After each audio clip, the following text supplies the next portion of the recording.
Asia cup से drop होने के बाद अब नसीम शाह टेस्ट से भी ड्रॉप हो चुके हैं। जी हाँ, जो पाकिस्तान ने साउथ अफ्रीका के अगेंस्ट टेस्ट सीरीज खेलनी है, जब उसका स्क्वाड अनाउंस हुआ तो उसमें नसीम शाह नहीं थे।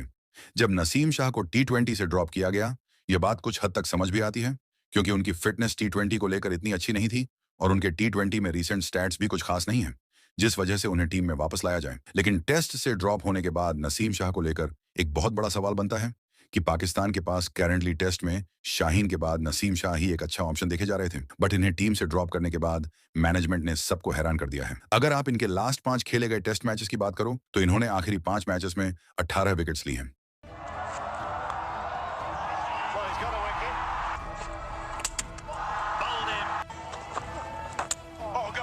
जो कि नो डाउट बहुत अच्छी बॉलिंग है। यानी इससे यह तो प्रूव हो गया है कि नसीम शाह को उनकी परफॉर्मेंस की वजह से तो ड्रॉप नहीं किया गया। इस प्रूफ की वजह से नसीम शाह के ड्रॉप होने पर और भी ज्यादा सवाल बनते हैं कि आखिर परफॉर्म करने के बावजूद भी इन्हें ड्रॉप क्यों किया गया। क्या इनके साथ नाइंसाफी हो रही है जो इन्हें टी20 के साथ साथ टेस्ट से भी ड्रॉप किया गया है, या फिर इसके पीछे कोई और इशू है? आइए देखते हैं नसीम शाह को टेस्ट से ड्रॉप करने की असली वजह। आप में से कई लोग चैनल को सब्सक्राइब नहीं करते, सो अभी चैनल को सब्सक्राइब कर लें। Thank you.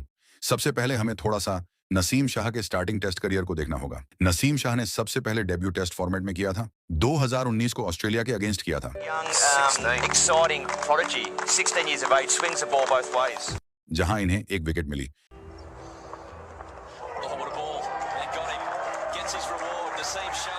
पाकिस्तान का लॉन्ग टर्म टेस्ट में साथ दे सके, जो कि पाकिस्तान के लिए ऐसा परफॉर्म कर सके जैसा कि हमारे लीजेंड्स करके गए हैं। इसीलिए पीसीबी नसीम शाह जैसे यंग बॉलर्स को टेस्ट में चांस दे रही थी। फिर नसीम शाह ने नेक्स्ट मैच श्रीलंका के अगेंस्ट खेला, जहां भी इनकी बॉलिंग ज्यादा अच्छी नहीं रही और इन्हें 2 विकेट्स ही मिल पाई। इस टाइम पर नसीम शाह के पास खुद को प्रूव करने के लिए ज्यादा चांसेस नहीं थे, क्योंकि पीछे मोहम्मद हुसनैन जैसे बॉलर्स भी पड़े थे। अगर नसीम शाह 4 से 5 मैचेस में अच्छी बॉलिंग ना करते तो नो डाउट इन्हें हमेशा के लिए ड्रॉप किया जा सकता था। बट नसीम शाह को इस चीज का पता था। उन्होंने फिर अपने करियर के तीसरे टेस्ट मैच में वो बॉलिंग की जिसने सबको हैरान कर देना था। 19 दिसंबर 2019 जब श्रीलंका ने पाकिस्तान का टूर किया 2 टेस्ट मैचेस के लिए। पहले मैच में तो नसीम शाह कुछ खास परफॉर्म नहीं करते, बट दूसरे मैच में नसीम शाह ने 5 विकेट होल्ड ली।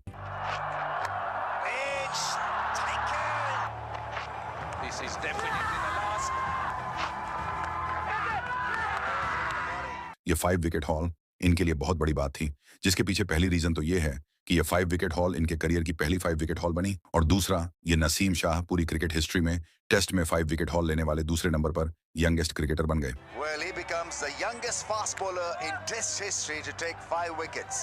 Naseem Shah. इस लिस्ट में पहली पोजीशन पर भी पाकिस्तान का ही प्लेयर है, जिन्होंने 1958 में 5 विकेट होल्ड ली थी, जब वह सिर्फ 16 साल और 303 दिन के थे। इनका नाम था नसीम उल गनी।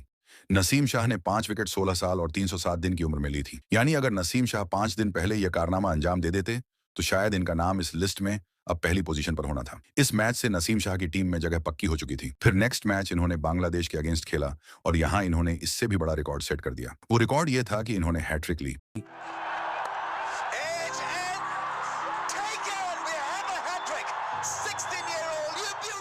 ये हैट्रिक इन्होंने सिर्फ और सिर्फ 16 साल की उम्र में ली, जो कि अब तक की सबसे छोटी उम्र में लेने वाली हैट्रिक बन गई। नसीम शाह ने बैक टू बैक 2 मैचेस में 2 रिकॉर्ड्स बना दिए थे, जो कि इनके लिए और पाकिस्तान के लिए एक पॉजिटिव साइन था कि नसीम शाह पाकिस्तान टीम को टेस्ट फॉर्मेट में कभी मायूस नहीं करेंगे। फिर ऐसे ही इनकी टेस्ट में परफॉर्मेंस आती रही, जिनमें से मैं कुछ हाईलाइटेड इनिंग्स बता भी देता हूँ। 26 दिसंबर 2020 को इन्होंने न्यूजीलैंड के अगेंस्ट 4 विकेट्स ली थी। 21 मार्च 2022 को नसीम शाह ने ऑस्ट्रेलिया के अगेंस्ट 5 विकेट होल्ड भी ली थी।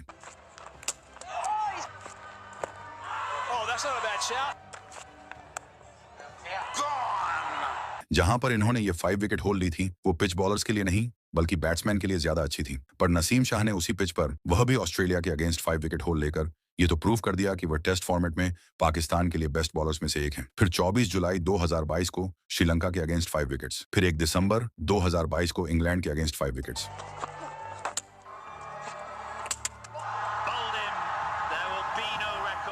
इसके साथ साथ इन्होंने और भी काफी अच्छी बॉलिंग की, इसीलिए मैंने शॉर्ट से तरीके से आपको इनकी हाइलाइट्स बॉलिंग फिगर्स बताए हैं। नसीम शाह ने अपना लास्ट टेस्ट 26 दिसंबर 2024 को साउथ अफ्रीका के अगेंस्ट खेला था, जहां इन्होंने 4 विकेट्स भी ली थी। फिर इसके बाद ऐसा नहीं हुआ कि पाकिस्तान की कोई टेस्ट सीरीज ही ना हुई हो, जिस वजह से इन्हें टीम में नहीं रखा गया, बल्कि इसके बाद पाकिस्तान ने इंडीज के अगेंस्ट भी सीरीज खेली, लेकिन इन्हें इन सीरीज में नहीं लाया गया। देखिए, जो सीरीज पाकिस्तान ने इंडीज के अगेंस्ट खेली थी, जो कि पाकिस्तान में ही होस्टेड थी, उसमें नसीम शाह को ना लाने की एक रीजन तो ये थी कि तब आकिब जावेद, जो कि उस टाइम पर पाकिस्तान टीम के हेड कोच थे और अब भी हैं, उन्होंने एक प्लान बनाया था कि पिचेस को स्पिन ट्रैक बनाना है, जिस वजह से पिच को हर एक तरीके से ड्राई किया गया ताकि स्पिनर्स को अच्छा स्पिन मिल पाए। इसीलिए इस प्लान के मुताबिक सिर्फ एक फास्ट बॉलर को टीम में जगह मिली और बाकी सभी स्पिनर्स ने टीम को सीरीज में लीड किया। इसी वजह से नसीम शाह को इस सीरीज में जगह नहीं मिल पाई थी।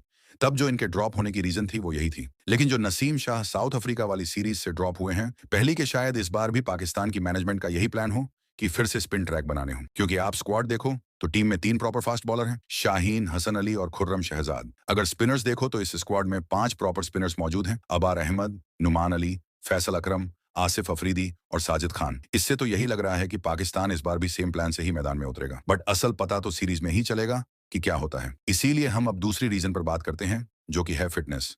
इनकी फिटनेस ऐसी है कि नसीम टी20 में फिटनेस की वजह से ड्रॉप हुए। अब जब टेस्ट में उनकी सिलेक्शन नहीं हो पाई तो यही बताया जा रहा है कि उनकी फिटनेस ऐसी नहीं है कि वह टेस्ट जैसा इतना लॉन्ग फॉर्मेट खेल पाए। मेरे ओपिनियन में इन्हीं 2 रीजंस में से कोई एक रीजन हो सकती है नसीम शाह को ड्रॉप करने की।